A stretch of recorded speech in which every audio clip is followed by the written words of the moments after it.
ಕರ್ನಾಟಕದಲ್ಲಿ ಬಹಳಷ್ಟು ಯೂಟ್ಯೂಬ್ ಚಾನೆಲ್ಗೆ ನೀವು ಇಂಟರ್ವ್ಯೂ ಕೊಟ್ಟಿದ್ರಲ್ಲ, ಆಗ್ಲೂ ಸಹ ಬಹಳಷ್ಟು ಒಗಟೆ ಹೇಳಿದಿರ ನೀವು. ಹೌದ್ರಿ. ಇನ್ನು ಮಲ್ಲಮ್ಮ, ನೀವು 30ರಿಂದ 35 ದಿನಗಳ ಕಾಲ ಬಿಗ್ ಬಾಸ್ ಮನೆಯಲ್ಲಿ ಇದ್ರಿ. ನೀವಾಗಿ ನಿಮ್ಮ ಒಂದು ವ್ಯಕ್ತಿತ್ವದ ಆಟವನ್ನ ಆಡಿದ್ರಿ. ಅಂದ್ರೆ ಬಹಳಷ್ಟು ಜನ ಸ್ಟ್ರಾಟಜಿಗಳು ಮಾಡ್ತಾರೆ. ಬಿಗ್ ಬಾಸ್ ಮನೇಲಿ ಹಿಂಗಿದ್ರೆ ಹಿಂಗಾಗತ್ತೆ, ಹಿಂಗಿದ್ರೆ ಹಿಂಗಾಗತ್ತೆ, ನಾನು ಹೋಗಿ ಕ್ಯಾಮ್ರಾ ಮುಂದೆ ಮಾತಾಡಿದಾಗ ನಮ್ಮನ್ನು ಫೋಕಸ್ ಮಾಡ್ತಾರೆ, ಕೆಲವೊಂದು ವಿಷಯಗಳು ಹೈಲೈಟ್ ಆಗುತ್ತೆ ಮಾನವೀಯತೆ ದೃಷ್ಟಿಯಿಂದ ಅಥವಾ ಏನೋ ಒಂದು ಎಮೋಷ್ನಲಿ, ಈ ಥರ ಎಲ್ಲ ಟ್ರೈ ಮಾಡ್ತಾರೆ ಆಡ್ಲಿಕ್ಕೆ. ನೀವು ಯಾವುದೇ ಒಂದು ಫೇಕ್ ಆಟ ಆಡದೆ ನಿಜವಾದ ಒಂದು ವ್ಯಕ್ತಿತ್ವದ ಆಟವನ್ನ ಆಡಿ ಆಚೆ ಬಂದವರು. ನಿಮ್ಗೆ ಅಲ್ಲಿ ತುಂಬಾ ನಿಜವಾದ ಇವರು ಸಹ ಯಾವುದೇ ಒಂದು ಫೇಕ್ ಇಲ್ಲದೆ ಆಟ ಆಡ್ತಾ ಇದ್ದಾರೆ, ಇವರು ಕೂಡ ನಂತರನೇ ಪ್ರಾಮಾಣಿಕವಾಗಿ ಆಟ ಆಡ್ತಿದ್ದಾರೆ ಅನ್ಸಿದ್ ಯಾರು? ಯಾರವ್ರವ್ರು ಇಷ್ಟ ಅವ್ರವ್ರು ಆಟ ಆಡಕ್ಕೆ. ನಿಮ್ಗೆ ಯಾರ ಆಟ ಇಷ್ಟ ಆಯ್ತು? ಆಯ್ತು ಹೇಳಿ, ನಿಮ್ಗೆ ಯಾರ ಆಟ ಇಷ್ಟ ಆಯ್ತು ಬಿಗ್ ಬಾಸ್ ನಲ್ಲಿ? ನಮ್ಗೆ ಎಲ್ಲರೂ ಆಟ ಇಷ್ಟ ಬಿಡ್ರಿ. ಆಯ್ತು, ಹೇಳ್ಬೇಕು ನೀವು ಏನಂತೆ. ಎಲ್ಲರೂ ಆಟ ಆಡಕ ಬಂದಿರ್ತೀವಿ. ನನ್ಕಿತ ನೀ ಮೇಲ, ನಿನ್ಕಿತ ನಮ್ಮ ಮೇಲ ಗೆದಿಲಕ್ಕ ಬಂದಿರ್ತಾರಲ್ಲ, ಹಿಂಗೆ ಹೆಸರು ಹೆಂಗ್ ಹೇಳ್ಬೇಕು? ಆಯ್ತು, ನಿಮ್ ಪ್ರಕಾರ ಒಬ್ಬರ ಹೆಸರು ಹೇಳಿ, ಬಿಗ್ ಬಾಸ್ ಈ ಸಲ ಯಾರು ಗೆಲ್ಬಹುದು ಅಲ್ಲಿರೋರಲ್ಲಿ? ಗೆಲ್ಲೋರು ಯಾರು ದುಷ್ಟ ಇರ್ತಾರೋ ಗೆದಿತಾರೆ. ಆಯ್ತು, ಒಬ್ಬರ ಹೆಸರು ಇಲ್ಲ, ಇವ್ರು ಚೆನ್ನಾಗಿ ಆಡ್ತಿದ್ದಾರೆ ಗೆಲ್ಬಹುದು ಅಂತ ಸುಮ್ನೆ ಒಂದು ಊಹೆ ಅಷ್ಟೇ, ಜಸ್ಟ್ ಒಂದು ಊಹೆ ಅಷ್ಟೇ. ಯಾರೇನು ಬೇಜಾರು ಮಾಡ್ಕೊಳ್ಳಲ್ಲ ನೀವು, ಯಾಕಂದ್ರೆ ಅಲ್ಲಿ 35 ದಿನಗಳ ಕಾಲ ಇದ್ದವರು, ಅಲ್ಲಿ ರಿಯಲ್ ಆಗಿ ಆಟವನ್ನ ನೋಡಿದವರು. ಸೊ ಹಾಗಾಗಿ ಯಾರು ಗೆಲ್ಬಹುದು ಅನ್ಸತ್ತೆ? ನನ್ನ ಮನಸ್ಸಿಗೆ ಮಾತ್ರ ಗಿಲ್ಲಿ ಅನಿಸ್ತದ್ರಿ. ಮತ್ತೆ ಎಲ್ರು ಅದೇ ಹೇಳ್ತಿದಾರೆ, ಗಿಲ್ಲಿ ಗೆಲ್ತಾರೆ, ಗಿಲ್ಲಿ ಗೆಲ್ತಾರೆ ಅಂತ.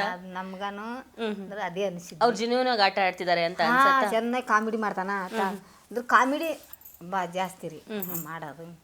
ಎಲ್ಲರಿಗೂ ಉತ್ತರ ಕೊಡ್ತಾನ, ಚೆನ್ನಾಗಿ ತೋರಿಸ್ತಾನೆ. ಓಕೆ, ನಿಮ್ಮ ಮತ್ತೆ ಧ್ರುವಂತ್ ಅವರು ಅಂದ್ರೆ ಅಮ್ಮ ಮಗನ ಬಾಂಡಿಂಗ್ ಇತ್ತು ನಿಮ್ಗೆ, ಹೇಗೆ ಬೆಳೀತು ಆ ಬಾಂಡಿಂಗ್? ಅವರು ನಿಮ್ಮನ್ನ ಅಮ್ಮ ಅಂತಾನೆ ತುಂಬಾ ಸಪೋರ್ಟ್ ಮಾಡ್ಕೊಂಡು ನಿಮ್ಗೆ ಇಷ್ಟು ದಿನಗಳ ಕಾಲ ಪ್ರತಿದಿನ ನಿಮ್ಗೆ ಅವರು ಸಾಥ್ ಕೊಟ್ಕೊಂಡಿದ್ರು. ಪ್ರತಿಯೊಂದು ಟಾಸ್ಕ್ ಅಲ್ಲಿ ಆಗಿರ್ಬೋದು, ಮಾತನಾಡುವಾಗಿರ್ಬೋದು, ಡ್ಯಾನ್ಸ್ ಅಲ್ಲಿ ಇರ್ಬೋದು, ಎಲ್ಲಾ ಕಡೆ ನಿಮ್ಗೆ ಅವ್ರು ತುಂಬಾ ಚೇರ್ ಅಪ್ ಮಾಡ್ತಿದ್ರು. ಅವ್ರ ಬಗ್ಗೆ ಏನ್ ಹೇಳ್ತೀರಾ ಅಮ್ಮ? ಅವ್ರು ಅದೇ ಚೆನ್ನಾಗಿ ಆಡ್ತಾರೆ, ಚೆನ್ನಾಗಿ ಮಾತಾಡ್ತಾರ.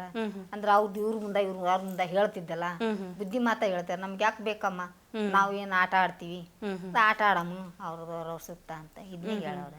ಅವರು ಉತ್ತಮ ನನಗೆ ಹೇಳಲಿಲ್ಲ ಮಲ್ಲಮ್ಮ ಅವರು ಅಂತ ತುಂಬಾ ಬೇಜಾರ್ ಮಾಡ್ಕೊಂಡಿದ್ರು ಧ್ರುವಂತ್ ಅವರು. ಅದ್ರ ಬಗ್ಗೆ ನಿಮ್ಗೆ ಏನನ್ಸುತ್ತೆ? ಅದೊಂದ್ ಸ್ವಲ್ಪ ನನಗೆ ಕನ್ಫ್ಯೂಸ್ ಐತ್ರಿ. ನೀವು ಧ್ರುವಂತ್ ಅವ್ರನ್ನೇ ಹೇಳ್ಬೇಕು ಉತ್ತಮ ಅಂತ ಅನ್ಕೊಂಡಿದ್ರ? ಹೇಳ್ಬೇಕಂತ ಅನ್ಕೊಂಡೇರಿ. ಅದು ನನ್ಗೆ ಅರ್ಥ ಆಗ್ಲಿಲ್ರಿ. ಅದು ಏನ್ ಪ್ರಶ್ನೆ ಕೇಳಿದ್ರು ಅಂತ ನಿಮ್ಗೆ ಅರ್ಥ ಆಗಿ ಸೂರಜ್ ಅಂತ ಹೇಳಿದ್ರಿ.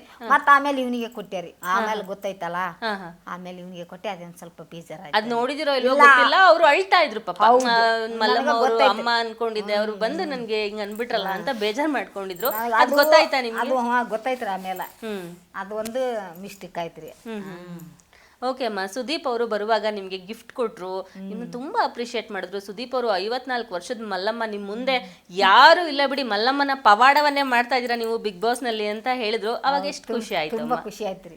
ಓಕೆ, ಏನ್ ಗಿಫ್ಟ್ ಕೊಟ್ರು ಕಿಚ್ಚ ಅವರು, ಕೇಳ್ಬೋದಾ? ಕೇಳ್ಬೋದ್ರಿ. ಏನ್ ಕೊಟ್ರು ಗಿಫ್ಟ್ ನಿಮ್ಗೆ? ಗಿಫ್ಟ್ 1,50,000. ಮಲ್ಲಮ್ಮ ಅವರೇ, ನೀವು ಬಿಗ್ ಬಾಸ್ ಮನೆಯಲ್ಲಿ ಇದ್ದಷ್ಟು ದಿನಗಳು ಪ್ರತಿದಿನ ಅಲ್ಲಿ ಹಾಡಾಗ್ತಾ ಇದ್ರು.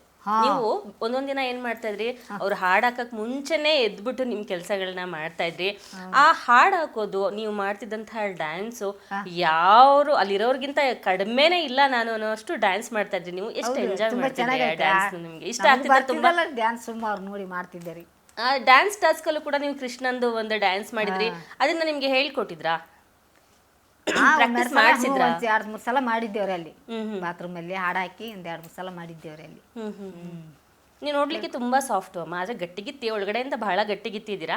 ಅಲ್ಲಿ ತುಂಬಾ ಜಗಳಗಳಾಗೋದು, ಅಶ್ವಿನಿ ಗೌಡ ಅವರು, ಗಿಲ್ಲಿ ಅವರು, ಕಾವ್ಯ ಶೈವ ಅವರು ತುಂಬಾ ಕಿರ್ಚಾಡೋರು. ಅವಾಗ ಏನ್ ಅನಿಸ್ತಾ ಇತ್ತು ನಿಮ್ಗೆ? ಅವಾಗ ಅದು ನಡೆಯೋದಲ್ರಿ, ಗೆಲುವು ಶುರುವತ್ತ ಹಂಗೆ ಸುಮ್ ತಮಾಷೆಗೆ ಜಗಳ ಆಡಿದ್ರೆ. ನಿಮ್ಗೆ ಏನಾದ್ರು ಟೆನ್ಷನ್ ಆಗ್ತಿತ್ತಾ ಜಗಳಗಳು ನೋಡಿದಾಗ? ಭಯ ಆಗ್ತಿತ್ತಾ? ಯಾವ ತರ ಫೀಲ್ ಆಗ್ತಿತ್ತು? ಭಯ ಏನ್ ಆಗ್ತಿದ್ರು ಬಿಡ್ರಿ. ಆಗಿದ್ದಾಗ ಆಡೋರು ಸೈಲೆಂಟ್ ಆಗೋರು, ಮತ್ತ ನಗಾಡೋರು, ಇದು ಮಾಮೂಲಿ ಜಗಳ ಅಂತ ಗುರ್ತಾತಿತ್ರಿ. ಅಶ್ವಿನಿ ಗೌಡ ಅವರು ಫೈನಲ್ ತನಕನೂ ಹೋಗ್ತಾರೆ, ಗೆಲ್ತಾರೆ ಅಂತ ಅನ್ಸತ್ತಾ? ಏನರಿ ಅನ್ನಿಸ್ತದ, ಮತ್ತೆ ಏನ್ ಮಾಡ್ತಾರೆ ಯಾರು ಗೊತ್ತು. ಓಕೆ, ಧ್ರುವಂತ್ ಅವ್ರು ಇನ್ನ ಎಷ್ಟು ದಿನ ಇರ್ಬೋದು ಅಲ್ಲಿ? ಎಷ್ಟು ದಿನಗಳ ಕಾಲ ಸರ್ವೈವ್ ಆಗ್ಬೋದು? ಅವರು ಆಟ ನೋಡ್ರಿ, ಓಟಿನ ಮೇಲೆ ಲೆಕ್ಕ. ನಾವು ಹೆಂಗೆ ಗೆಸ್ ಮಾಡಕ್ ಬರ್ತದ್ರಿ. ತಪ್ಪು ಅನಿಸ್ತದೆ ಅವ್ರ ಮೇಲೆ ಇವ್ರ ಮೇಗ. ಮಲ್ಲಮ್ಮ ಅವರೇ, ನೀವು ಯಾದಗಿರಿಯಿಂದ ಬೆಂಗಳೂರಿಗೆ ಬಂದವರು. ಸುರಪುರ್ಲಿಂದ ರೀ ನಮ್ದು, ಯಾದಗಿರಿ ಜಿಲ್ಲಾ, ಯಾದಗಿರಿ ಜಿಲ್ಲೆ ಸುರಪುರ ತಾಲೂಕು. ಅಲ್ಲಿ ಯಾವ್ದಾದ್ರು ಹಳ್ಳಿನ? ಹಳ್ಳಿ ಕನ್ನಳ್ಳಿ ರೀ ನಮ್ದು. ಎಷ್ಟು ವರ್ಷ ಆಯ್ತಮ್ಮ ನೀವು ಬೆಂಗಳೂರಿಗೆ ಬಂದು? ನಾವು ಬೆಂಗಳೂರಿಗೆ ಬಂದು ಒಂದು 15-14 ವರ್ಷ ಆಯ್ತು ರೀ. ನೀವು ಬೆಂಗಳೂರಿಗೆ ಬಂದಿದ್ದು ಯಾರ ಮೂಲಕ? ನೀವು ಫ್ಯಾಮಿಲಿ ಬಂದಿದ್ದ ಅಥವಾ ನೀವೇನೇ ಕೆಲಸ ಹುಡ್ಕೊಂಡು ಬಂದಿದ್ದ? ನಮ್ಮ ಊರವ್ರು ಬಂದಿದ್ರಿ, ಇವ್ರು ನಮ್ಮ ಮೇಡಮ್ ಅವ್ರ ಹತ್ರ ಬಿಲ್ಡಿಂಗ್ ಚಾಲು ಐತ್ರಿ, ನಮ್ಮ ಊರವ್ರು ಬಂದಿದ್ರು. ಅವ್ರ ಜೊತೆಲಿ ನಾವು ಬಂದು ಇಲ್ಲಿ ಸೆಟ್ಲ್ ಅದೇವ್ರಿ ಮೇಡಮ್ ಹತ್ರ. ಎಷ್ಟು ವರ್ಷ ಆಯ್ತಮ್ಮ ಬೆಂಗಳೂರಿಗೆ ಬಂದು? ಒಂದು 15 ಐತ್ರಿ. ಇಲ್ಲಿ ಯಾರ ಜೊತೆ ಇದ್ದೀರಾ ನೀವು? ಇಲ್ಲೇ ನಮ್ಮ ಮಗ ಸೊಸಿಯಾರ್ರಿ, ಕೆಲ್ಸಕ್ಕೆ ನಮ್ಮ ಮೇಡಮ್ ಹತ್ರ ಹೋಗ್ತೀವಿ.